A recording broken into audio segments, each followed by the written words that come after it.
رسول اللہ صلی اللہ علیہ وسلم نے ابن عباس سے فرمایا تھا کہ اے بیٹے، اذا سألت فاسأل اللہ، جب تم سوال کرو تو اللہ ہی سے کرو، وَإِذَا اسْتَعَنْتَ فَاسْتَعِنْ بِاللَّهِ، اور اگر تم مدد مانگو تو اللہ ہی سے مدد مانگو، یعنی ہر معاملے میں اپنے رب کے سامنے ہاتھ پھیلاؤ، اسی سے توقع رکھو، اسی پر توکل کرو اور اس سے مانگتے رہو، کیونکہ مانگنا اس کو پسند ہے، وہ مانگنے والوں سے یعنی اللہ سے جو مانگتے ہیں ان سے وہ محبت کرتا ہے، اور اللہ کے سوا کسی اور کو نہیں پکارنا چاہیے۔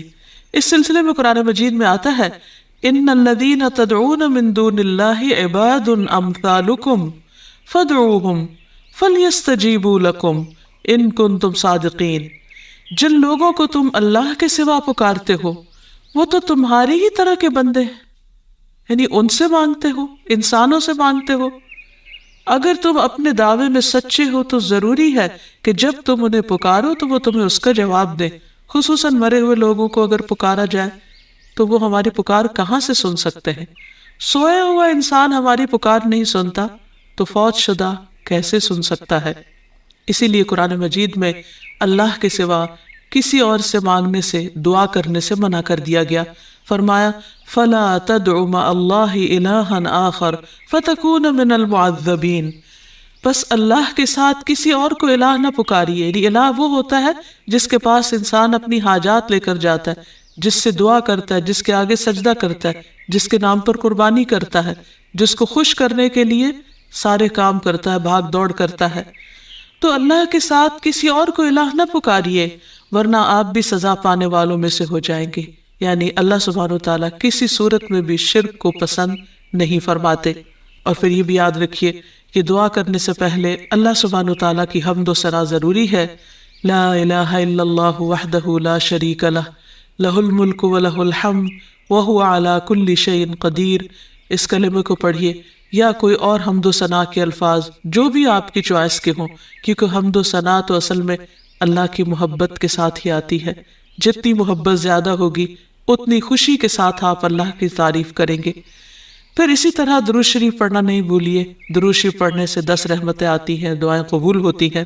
اور پھر یہ کہ دین اور دنیا کی ہر بھلائی اللہ تعالیٰ ہی سے مانگیے، اور خصوصاً ہمارے آج کا جو موضوع ہے یعنی قلب سلیم، سلامت دل، اس کی دعا اللہ سبحانہ وتعالیٰ سے مانگیے کہ اے اللہ تو مجھے قلب سلیم، سلامت دل عطا فرما، کیونکہ قیامت کے دن انسان کو نہ مال کام آئے گا نہ بیٹے کام آئیں گے مگر جو اللہ کے پاس سلامت دل لے کر آیا۔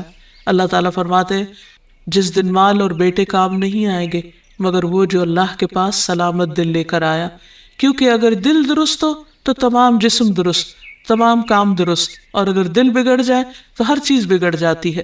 رسول اللہ صلی اللہ علیہ وسلم نے فرمایا بے شک جسم میں گوشت کا ایک ٹکڑا ہے، اگر اس کی اصلاح ہو گئی تو تمام جسم کی اصلاح ہو گئی، اور اگر وہ خراب ہو جاتا ہے تو سارا جسم خراب ہو جاتا ہے، سنو وہ دل ہے۔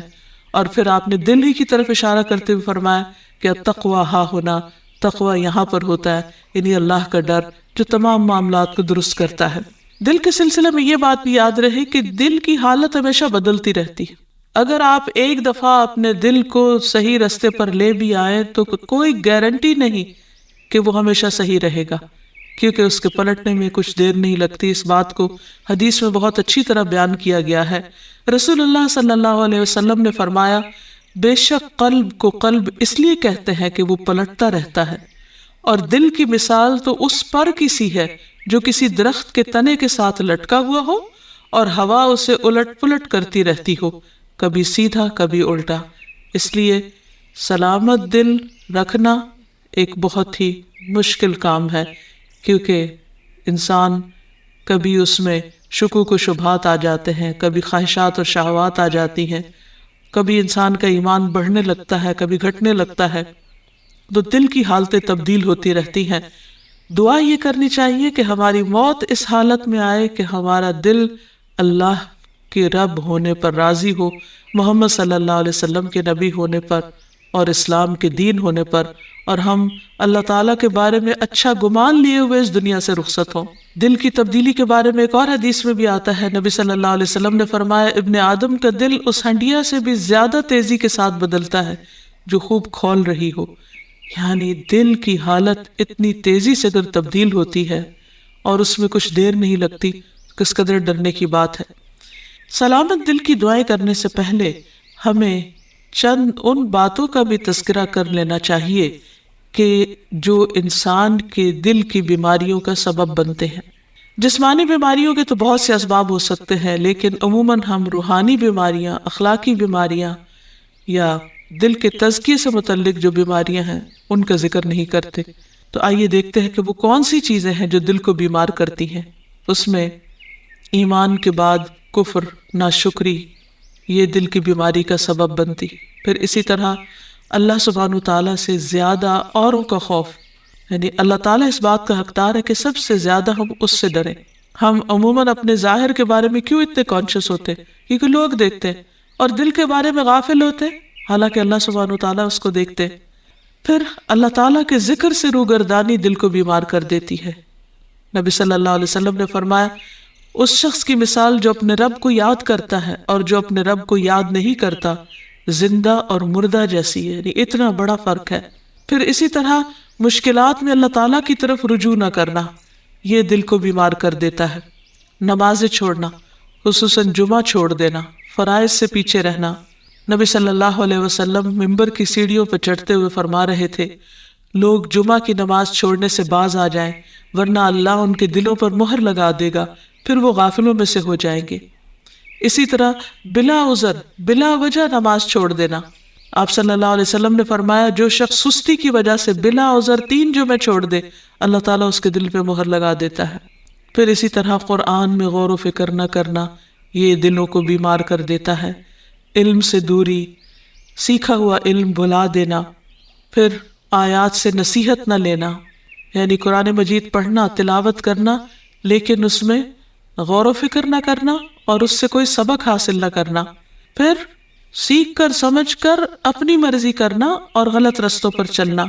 پھر غلط کاموں کے بھی ایسے برے نتائج ہوتے ہیں جن کی وجہ سے دل سخت ہو جاتے ہیں، جیسے گناہ کرنا دلوں پر غلبہ پانے والا ہے، یعنی گناہ کے اثرات ہوتے، گناہ دلوں کو زنگ آلود کر دیتے، گناہ سے دلوں کی روشنی ختم ہو جاتی ہے۔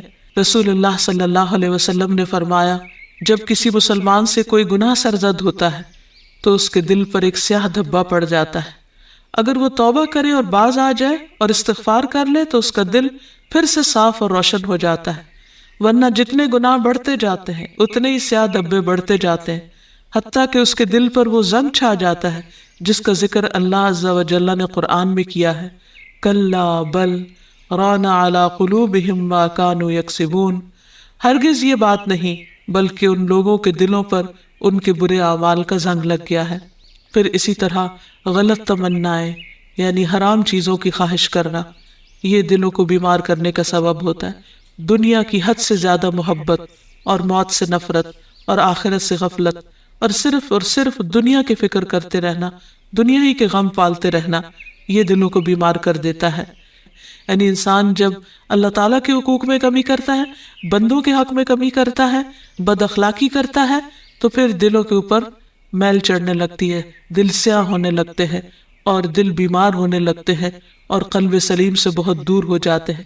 پھر اسی طرح محض اپنی خواہشات کی پیروی کرنا۔ نبی صلی اللہ علیہ وسلم نے فرمایا مجھے تمہارے متعلق ان گمراہ کن خواہشات سے سب سے زیادہ اندیشہ ہے جن کا تعلق تمہارے پیٹ اور تمہاری شرمگاہ سے ہوتا ہے، اور اپنی مرضی پر چلنے کی گمراہی کا بھی اندیشہ ہے۔ پھر اسی طرح کثرت کلام اور کثرت طعام، بہت کھانا، بہت باتیں کرنا، یہ بھی دلوں کو سخت کر دیتی ہیں چیزیں۔ پھر ضرورت سے زیادہ سونا، یہ بھی دل کی سختی کا باعث ہوتا ہے۔ تو یہ چند ایک چیزیں ہیں جو دلوں کو بیمار کرنے کا سبب ہے۔ حقیقت یہ کہ ہر وہ چیز جو اللہ کو ناراض کرنے والی ہے، ہاں اس کا تعلق سوچ سے ہو یا گفتگو سے ہو یا عمل اور رویے سے ہو، یہ تمام تر چیزیں انسان کے دل کی خرابی کا باعث بنتی۔ پھر اللہ کا ذکر کثرت سے کرنا، فرمایا وَاذْكُرُوا اللَّهَ كَثِيرًا لَعَلَّكُمْ تُفْلِحُونَ، اور اللہ کو بہت زیادہ یاد کرو تاکہ تم فلاح پاؤ۔ پھر اسی طرح زبان کی اصلاح کرنا، انس بن مالک سے روایت ہے، رسول اللہ صلی اللہ علیہ وسلم نے فرمایا، کسی آدمی کا ایمان درست نہیں ہوتا یہاں تک کہ اس کا دل درست ہو، اور اس کا دل درست نہیں ہوتا یہاں تک کہ اس کی زبان درست ہو جائے۔ یعنی دل کی اصلاح کا تعلق زبان کی اصلاح کے ساتھ ہے۔ اگر ایک شخص زبان سے اچھے الفاظ نکالے گا تو اس کا دل یقیناً اچھا ہو جائے گا۔ پھر اسی طرح شک والی چیزوں کو چھوڑنا، کیونکہ شک انسان کو بے چین کر دیتا ہے، دلوں کے اندر اضطراب پیدا کر دیتا ہے۔ پھر اسی طرح نیکی اور برائی کی پہچان حاصل کرنا، کیونکہ اگر انسان کا دل نیکی کے کاموں کو نیک سمجھے اور اس پر گواہی دے اور برائی کو برائی سمجھے تو اس سے انسان کا دل سیدھے رستے پہ چل پڑتا ہے۔ پھر کثرت سے موت کو یاد کرنا، کیونکہ موت کی یاد دلوں کی تزکیہ اور پیوریفیکیشن کا ذریعہ بنتی ہے۔ پھر اخلاقی برائیوں سے پرہیز کرنا، پھر یتیم اور مسکین کا خیال رکھنا۔ ایک شخص نے نبی صلی اللہ علیہ وسلم سے دل کی سختی کی شکایت کی تو آپ صلی اللہ علیہ وسلم نے فرمایا کہ یتیم کے سر پر ہاتھ پھیرو، کیونکہ یہ دل کو نرم کرتا ہے۔ پھر اسی طرح بعض علماء نے کہا کہ دل کی اصلاح 5 چیزوں کے ساتھ ہوتی۔ نمبر 1، غور و فکر کرتے ہوئے قرآن مجید کی تلاوت کرنا۔ نمبر 2، پیٹ کو خالی رکھنا یعنی روزہ وغیرہ رکھنا۔ نمبر 3، رات کا قیام، سحری کے وقت اللہ کے آگے گڑ گڑانا، کیونکہ رات کے اس حصے میں دعائیں بہت قبول ہوتی ہیں۔ نمبر 4، نیک لوگوں کی مجلسوں کو اختیار کرنا، اچھی صحبت۔ اور نمبر 5، حلال کھانا۔ پھر اسی طرح گناہ کے بعد فوراً توبہ کر لینا، کیونکہ جب انسان گناہ کرتا ہے تو دل پر سیاہ دھبا پڑ جاتا ہے، اور اگر انسان توبہ کر لیتا ہے تو وہ دل پھر سے صاف اور روشن ہو جاتا ہے۔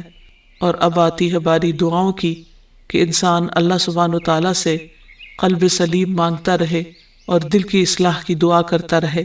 اس سلسلے میں سب سے بہترین نسخہ کثرت سے استغفار کرنا ہے، کیونکہ انسان جب بخشش مانگتا ہے اللہ تعالیٰ سے، گناہوں کی معافی مانگتا ہے تو دل روشن ہونے لگتا ہے، دل چمکنے لگتا ہے، کیونکہ دلوں کا میل کچیل پھر اترنے لگتا ہے۔ اس سلسلے میں رسول اللہ صلی اللہ علیہ وسلم نے فرمایا، میری دل پر پردہ سا آ جاتا ہے، اسی وجہ سے میں ایک دن میں 100 مرتبہ اللہ سے استغفار کرتا ہوں۔ یہ اللہ کے رسول صلی اللہ علیہ وسلم فرما رہے ہیں۔ آپ صلی اللہ علیہ وسلم استغفار کی کثرت کو دلوں کی روشنی کا ذریعہ بتا رہے ہیں۔ ابن عمر کہتے ہیں کہ ہم آپ کی مجلس میں رب اغفر لی وتب علی انک انت التواب الرحیم 100 مرتبہ شمار کرتے تھے، جس کا معنی ہے اے میرے رب مجھے بخش دے اور مجھ پر مہربان ہو جا، بے شک تو بہت زیادہ توبہ قبول کرنے والا مہربان ہے۔ پھر اسی طرح قرآنی دعا ہے کہ اللہ تعالیٰ ہمارے دلوں کو ٹیڑھا ہونے سے بچائے۔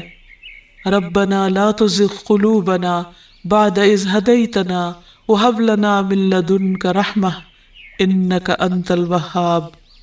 اے ہمارے رب، ہدایت دینے کے بعد ہمارے دلوں کو ٹیڑھا نہ کرنا اور اپنے پاس سے ہمیں رحمت عطا فرما، بلا شبہ تو ہی سب کچھ عطا کرنے والا ہے، یعنی سارے خزانے تیرے پاس ہیں، تو ہمارے دلوں کو سیدھا رکھ، کیونکہ اگر دل سیدھا ہوگا تو باقی تمام چیزیں بھی درست ہو جائیں گی۔ پھر اسی طرح دل میں نور پیدا ہونے کی دعا کرنا، اور وہ ہے اللہم اجعل فی قلبی نورا، اے اللہ میرے دل میں نور پیدا کر دے، میرے دل میں روشنی پیدا کر دے، کیونکہ دل کی بھی آنکھیں ہوتی ہیں۔ اگر دل کی روشنی ہو تو انسان کو اچھے برے کا فرق نظر آنے لگتا ہے۔ بعض اوقات انسان بہت کچھ بھی پڑھ لیتا ہے، اس کے پاس بہت علم بھی ہو سکتا ہے، لیکن ضروری نہیں کہ اس علم کے ذریعے دل کی آنکھیں کھلے جب تک کہ اللہ تعالیٰ نہ بصیرت عطا کرے۔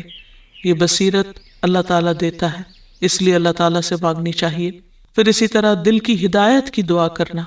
آپ صلی اللہ علیہ وسلم نے دعا سکھائی، اللہم اہد قلبی وسدد لسانی واسلل سخیمۃ قلبی، اے اللہ میرے دل کو رہنمائی عطا فرما، میری زبان کو درستگی عطا فرما اور میرے دل کے کینے کو دور کر دے، کیونکہ شرک، نفاق، حسد، بغض، کینہ، کدورت دلوں سے نکلیں گے تو ہی دل روشن ہوگے۔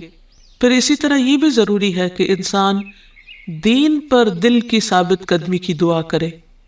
عبداللہ ابن عمرو ابن العاص کہتے ہیں کہ انہوں نے رسول اللہ صلی اللہ علیہ وسلم کو فرماتے ہوئے سنا کہ تمام بنی آدم کے دل رحمان کی انگلیوں میں سے 2 انگلیوں کے درمیان ایک دل کی طرح ہے، وہ جسے چاہتا ہے اسے پھیر دیتا ہے۔ پھر رسول اللہ صلی اللہ علیہ وسلم نے فرمایا اللہم مصرف القلوب صرف قلوبنا علی طاعتک، اے اللہ دلوں کے پھیرنے والے ہمارے دلوں کو اپنی اطاعت پر پھیر دے، یعنی تو ہی ان کے اندر اپنی اطاعت اور فرما برداری کا شوق پیدا کر دے، کیونکہ اگر دل کسی کام کے کرنے پہ راضی ہو جائے تو وہ کام کرنا بہت آسان ہو جاتا ہے۔ اطاعت کے بڑے سے بڑے کام، مشکل سے مشکل کٹھن اور بھاری کام بھی بہت معمولی معلوم ہوتے ہیں۔ پھر اسی طرح یا مقلب القلوب ثبت قلبی علی دینک، اے دلوں کو الٹ پلٹ کرنے والے میرے دل کو اپنے دین پر جما دے، کیونکہ اگر دین پر ایک دفعہ دل ٹھک گیا، اطمینان ہو گیا، تو پھر عمل کرنا کچھ بھی مشکل نہ رہے گا۔ پھر اس کے ساتھ ساتھ ایسے دل سے بھی پناہ مانگی گئی کہ جو اللہ سے نہ ڈرتا ہو، جس کے اندر خشیت نہ ہو۔ دعا ہے اللہم انی اعوذ بک من علم لا ينفع ومن قلب لا يخشع ومن نفس لا تشبع ومن دعوت لا يستجاب لها، اے اللہ میں تجھ سے ایسے علم سے پناہ مانگتا ہوں جو نفع دینے والا نہ ہو، اور ایسے دل سے جو ڈرنے والا نہ ہو، اور ایسے نفس سے جو سیر ہونے والا نہ ہو، اور ایسی دعا سے جو قبول ہونے والی نہ ہو۔ پھر اسی طرح دل کے شر سے پناہ مانگنے والی دعا اللہم انی اعوذ بک من شر سمعی ومن شر بصری ومن شر لسانی ومن شر قلبی ومن شر منی، اے اللہ میں تیری پناہ چاہتا ہوں اپنے کان کی برائی سے، اور اپنی آنکھ کی برائی سے، اور اپنی زبان کی برائی سے، اور اپنے دل کی برائی سے، اور اپنی خواہش کی برائی سے۔ پھر دل کو صاف کرنے کی دعا اللہم اغسل قلبی بماء الثلج والبرد ونق قلبی من الخطایا کما نقیت الثوب الابید من الدنس وباعد بینی وبین خطایایا کما باعدت بین المشرق والمغرب، اے اللہ میرے دل کو برف اور اولے کے پانی سے دھو دے، اور میرے دل کو خطاؤں سے صاف کر دے جیسے سفید کپڑے کو میل سے صاف کیا جاتا ہے، اور میرے اور میری خطاؤں کے درمیان اتنی دوری کر دے جتنی دوری تو نے مشرق اور مغرب میں رکھی ہے۔ تو اللہ تعالیٰ سے دعا ہے کہ وہ ہمارے دلوں کی اصلاح کر دے، وہ ہمارے دلوں کا تزکیہ کر دے، وہ ہمیں سلامت دل عطا کر دے تاکہ ہم دنیا اور آخرت میں کامیاب ہو سکے۔ وآخر دعوانا ان الحمد للہ رب العالمین۔